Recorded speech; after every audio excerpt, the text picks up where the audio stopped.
Back in about 1982, I became resident manager of an old rooming house in Placerville, California, better known as Hangtown.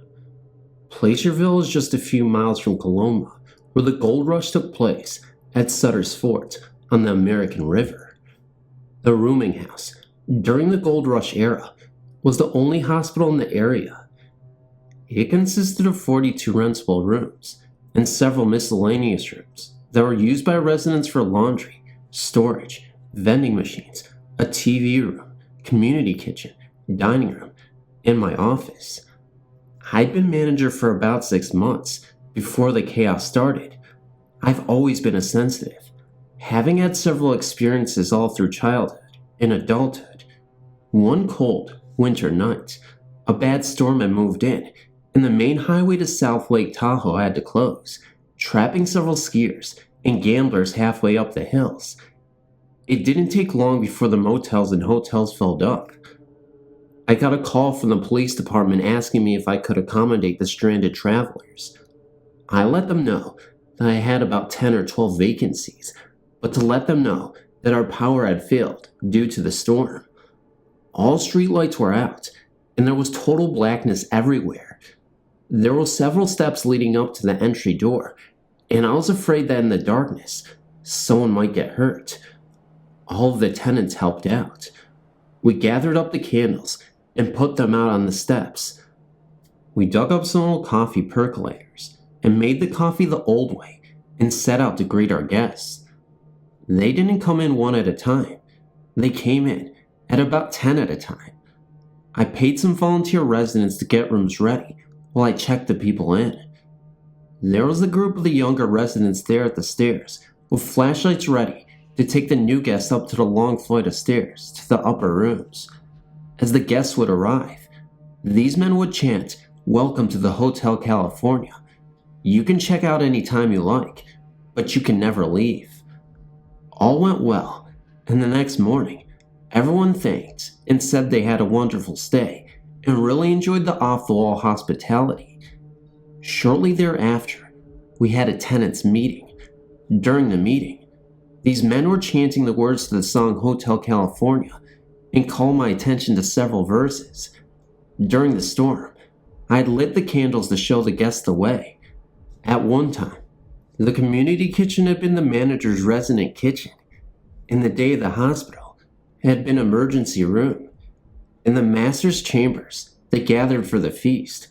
Other verses fit also. Every time the song would come on a radio anywhere in the rooming house, the volume would be cranked. Then one night, as I sat up figuring the next day's bank deposit, I heard screaming. It was the young girl down the hall on the first floor who was living there with her small son. She told me that there was a face of a man on her wall. My husband went and checked it out, and yes, it was there. Later that night, about 2 a.m., she came to my office again and said that she kept hearing a whistle, like a bamboo whistle, and a child's voice calling mommy outside her room. I went down there and heard the same thing. One of the young men who was still up watching TV went outside to check it out.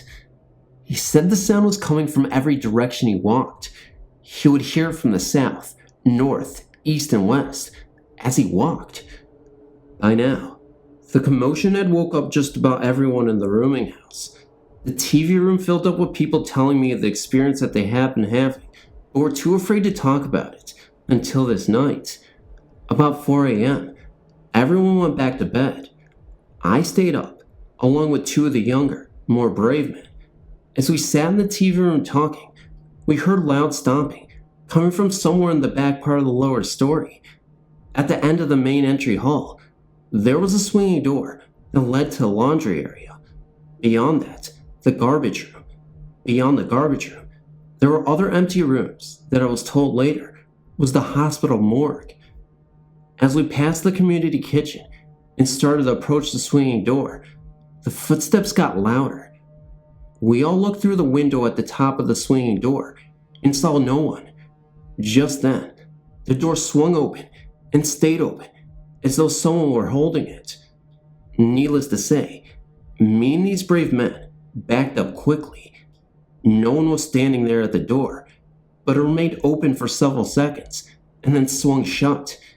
It was a quiet, still night, so the theory of a breeze or wind is out. In a few minutes, the footsteps started again, just as loud as the first time. We looked down the hall, and the swinging door was opening and shutting continuously and with a lot of force. We were all speechless. All this time this was happening, we were still hearing the whistle and the child's voice calling Mommy. In the nights to follow, there were several incidents, and some residents that have been there for years moved out. Within a matter of a few months, I was gone. I've never gone back there, but I wonder to this day if there are still occurrences at that place. Every time I hear that song, it brings that place to mind, and when it does, I get a cold chill, and every detail is just as visible in my mind as it was that very night.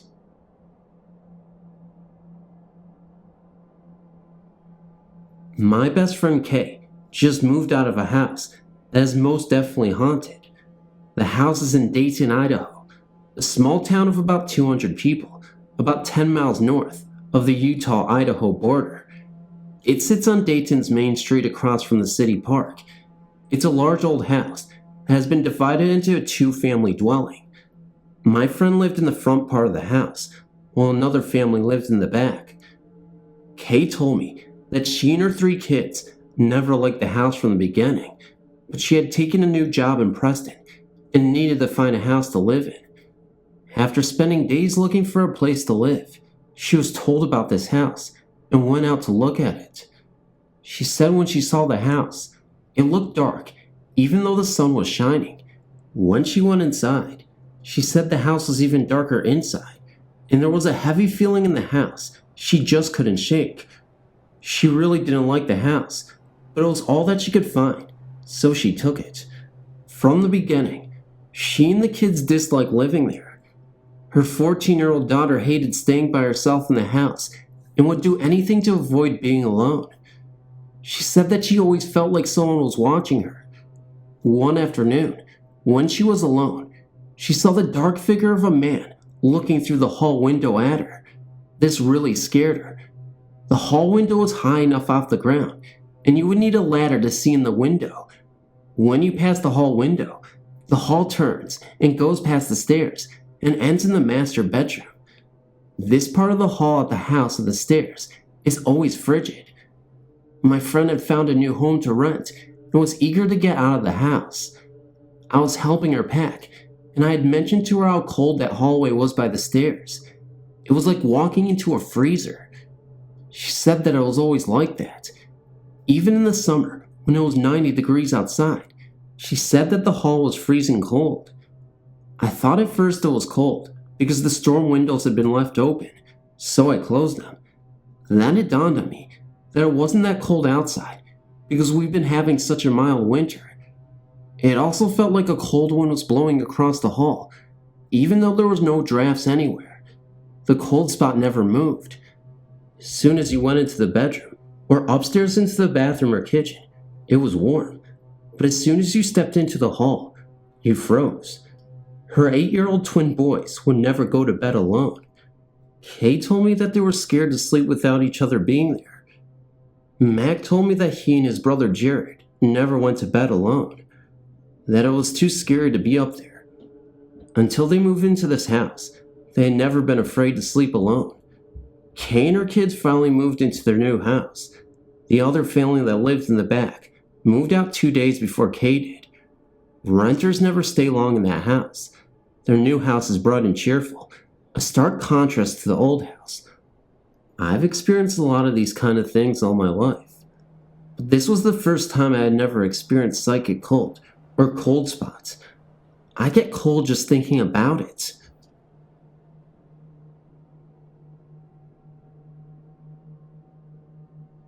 I read your personal story. It was spooky, but I enjoyed it. Thanks for having the courage to share it. I've also had some paranormal experiences, but considerably mild in comparison to yours. Please allow me to share them with you. The first possible experience occurred when I was very young, Under the age of 8 years old, I had an imaginary playmate, but my mother thought I was in touch with the entity. The playmate was adult, male, and went by the name Shadow. I don't remember Shadow, but I do remember the last time I talked about Shadow, because my mom asked me why I didn't mention Shadow anymore. Apparently I would talk about him at great length. I said that Shadow had gone away. My mom asked me when he would come back, but I said I didn't know. When my mom asked where Shadow had gone, again, I said I didn't know. My mom told me she used to hear me talking to Shadow, and that it sounded one half of a telephone conversation. It wasn't like I was making up the other half of the conversation, but merely responding to something that was being said to me. Perhaps I was in contact with the entity. However, Shadow never frightened me. He was a comforting presence. Perhaps it was an entity. Although I've wondered if I was in contact with my guardian angel, then again, I've always had a strong imagination. Perhaps it was just an imaginary playmate. The next paranormal experience happened in my brother's home in Moss Beach, California, approximately 1/4 of a mile from the Moss Beach Distillery, a restaurant that has a reputation for being haunted. When this experience happened, I did not know about the hauntings of the restaurant or of the history of the area. My brother's house has a downstairs bedroom that has long been considered my bedroom because I always slept there and always with the door locked since everyone else slept upstairs. One night, I was awakened out of deep sleep by a man's voice, a voice much deeper than that of my brother's. The voice sounded angry, full of accusation, and said, "You don't belong here." I had a brief glimpse of a man in my room. His back was to the window, so he was in silhouette, but very solid looking. What I could see was a very craggy and rough-hewn looking face, and he was wearing a heavy canvas jacket, like the type firemen or fishermen wear. He was pointing down at me in the bed. However, it was just that brief glimpse, and then it was gone. I've wondered if I dreamt it, because I was able to go right back to sleep. However, I doubt I would have dreamt that I didn't belong there, because I had spent so much time in my brother's house that I felt I had as much right to be there as my own brother did. When I told my brother of the incident, he said he had something spooky happen also.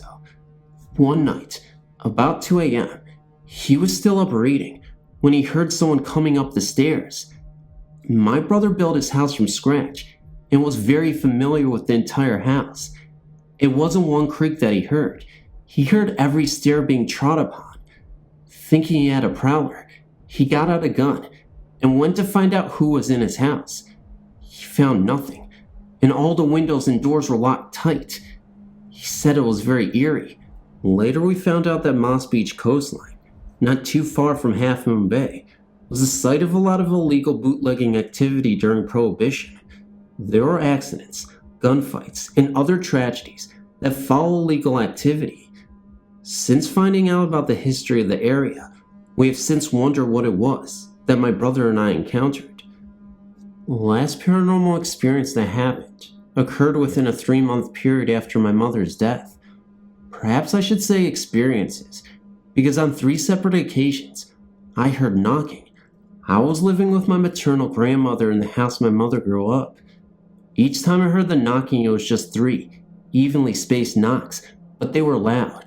Third time it happened, I went to answer the front door, convinced that someone was there. My bedroom was in the back of the house, which was some distance from the front door, so the knocks had to be loud for me to have heard them. I'm not positive, but I think it was Mom coming back to say hi.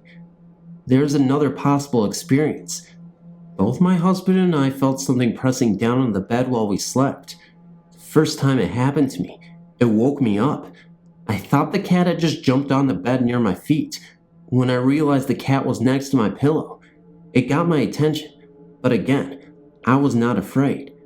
The cat often moves his head and eyes like he is watching something I can't see, and only in the bedroom. And when I'm in the apartment alone, taking a shower, I hear a man's footsteps coming into the bathroom. They always sound the same, and I'm guessing they are a man's footsteps because the stride is wider than a woman's and heavier. Like I said, my experiences are very mild in comparison to what you have experienced. I've never felt fear during the experiences, but later, contemplating the possibilities, I tended to spook myself. Pretty tame stuff, but every now and then, it grabs my attention. I haven't tried to talk to any entity, if indeed there is an entity, because I would rather the experiences remain merely an amusing conversation piece, and not the source of a major investigation. Thanks for letting me share my story. You have a terrific site. I hope to visit again.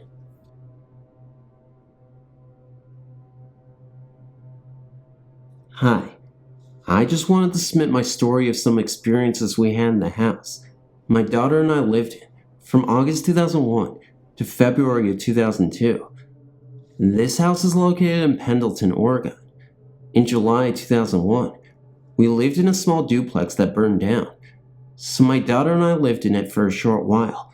Then the hospital I worked for had a house that no one was living in, so we were able to rent it. This house had a complete upstairs, then another apartment downstairs.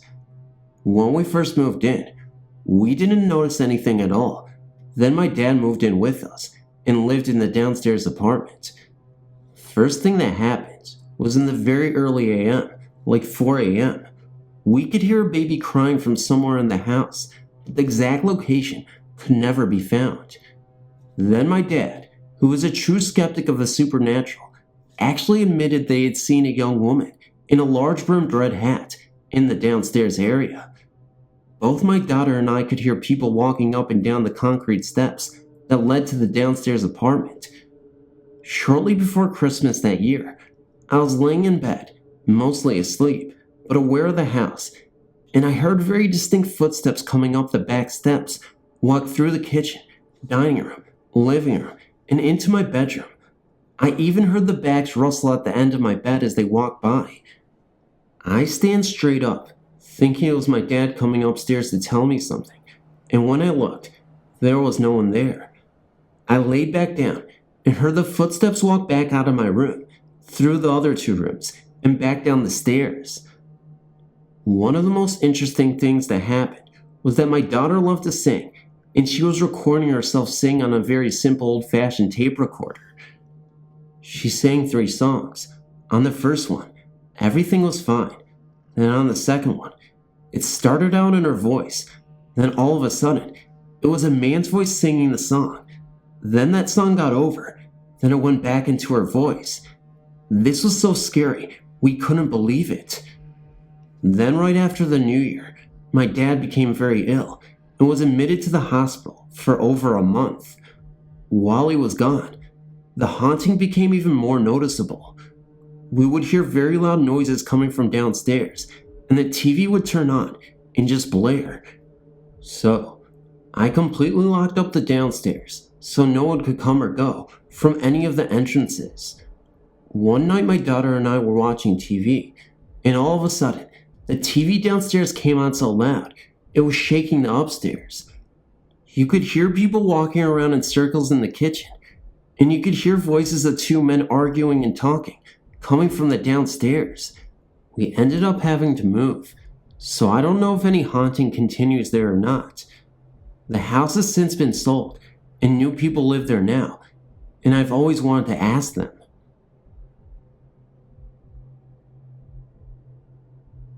Hello, my name is Laura. I've had a lot of experiences in my life. A lot of people say ghosts follow me, and especially my sister-in-law, who has been around me when things seem to happen. I would like to share 2 incidents in particular that scared my family and also myself. The first story starts when we moved into my grandmother's house. Everybody in my family said it was haunted, but I did not believe it. I visited there and spent the night there a lot, and nothing too strange has happened that could not be explained. It was the second night in the house, and I was giving my daughter a bath. She was taking her bath, and I was sitting on the sink, plucking my eyebrows, when all of a sudden, she turned to me and said, "Mommy, there are red eyes in here." I said, "What? Where, honey?" She turned to show me, and look on her face was that of sheer terror. I would never forget the fear in her face. She let out a piercing scream, and I was afraid. She was acting like someone was coming after her.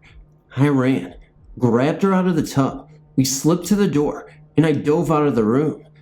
My husband was dead asleep on the couch, but he flew up and went into the bathroom, swinging his arms. He thought someone had broken in or something. She was really freaking out. We were in the living room trying to calm her down. She was hysterical. All she kept saying was, "He's gonna get me. Don't let him get me." And we said, "Who?" And she said, "The man with the eyes." We let her know she was okay, and nobody was coming for her. We almost calmed her down, and as soon as we said we wouldn't let anyone get her, and that she was safe, the garbage flung across the room, and it was loud. That was the last incident that night. My cousin was sleeping over one night. She went home crying because I told her about the incident that happened, and she got a little vocal to the ghost, and a screwdriver flew off the fridge and hit her in the stomach. There were happenings like doors opening, water turning off, scratching at the doors, and on, and toys going off by themselves. Second story. We recently moved from Fort Lauderdale to St. Augustine. We actually moved to Lake Butler. We lived out in the middle of nowhere. One day, I was up watching TV. I had nothing to drink, and I do not do anything else. Anyway, I was watching TV and got distracted by something out the window. It looked like a green glowing circle. It was about the size of a golf ball, and the light was gleaming off of this thing. I was wondering to myself what in the world. All of a sudden, came another one, and then another. In like 2 seconds, there seemed to be at least 10, and it looked like they were trying to come through the window. I got scared and turned my head, thinking it would go away. As I turned my head, I looked at the door window, and a flash of heat lightning or some kind of flash lit up the window, and it looked like a man, almost transparent, but not quite. He seemed dark. I don't know. Anyway, it is hard to explain, but it got me so bad, my body hurts. I ran to the window, closed the blinds, and ran to bed, and forced myself to sleep. Things still happen a lot. My family and I just choose to ignore it. I hope you all don't think I'm crazy. Thank you for listening. Hey everybody, it's PhantomOfDarkness here, and I just wanted to say thank you for being so patient while I got this video out to you guys today. I knew there was a video that was going to be coming out today, and obviously here it is, so hope you enjoyed it. Here's a virtual hug, a virtual hug, and the virtual of most virtual hugs. A virtual hug. I don't know what the hell I'm talking about, guys, as usual.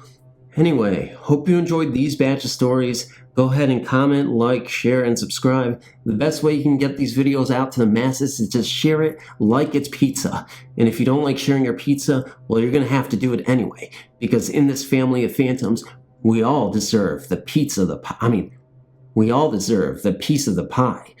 I'm not even going to leave out that edit. Wait, no, I am. Wait, what am I talking about again? Anyway, guys, let's just skip to the end really quick and say good night, good morning. I'll see you in the next video. Be sure to let me know how you feel about life, and I guess that's the way it works. Okay, I'm trying too hard right now at this point. Guys, I'm just gonna go. Bye-bye. Good night. Love you.